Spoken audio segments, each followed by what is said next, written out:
Subscribe करते वक्त bell icon को जरूर प्रेस करें जिससे लेटेस्ट एजुकेशनल वीडियोस का नोटिफिकेशन आपको मिलता रहे। राइबोसोम्स क्या होते हैं, आपको इजी वे में इजी कंसेप्ट के साथ समझाऊंगी। ये बेसिकली एक टाइनी ग्रेनुलर स्ट्रक्चर होता है जो कि सेल के अंदर मौजूद होता है।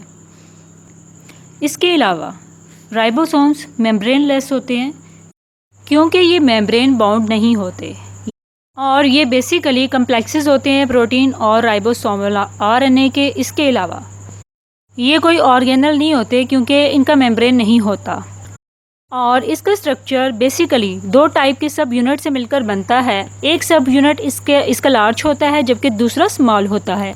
और अगर इसके फंक्शन की बात की जाए तो राइबोसोम का मेन फंक्शन ये है कि प्रोटीन की सिंथेसिस करना। और इसका मतलब ये हुआ ऐसे सेल जिनके अंदर प्रोटीन की ज़्यादा सिंथेसिस होती है, इनके अंदर राइबोसोम्स की क्वांटिटी भी ज़्यादा होगी। For example human pancreas cells की अगर बात की जाए तो इसका काम क्या होता है, डाइजेस्टिव एंजाइम्स को प्रोड्यूस करना। और एंजाइम्स बेसिकली होती क्या हैं, प्रोटीन्स होती हैं, और ज़्यादा प्रोटीन्स की ज़रूरत होती है उन सेल्स को, इसलिए उनके अंदर राइबोसोम्स की प्रेजेंस भी ज़्यादा होती है।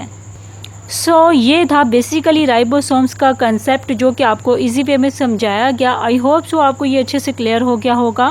For more informative and latest video kindly subscribe my channel.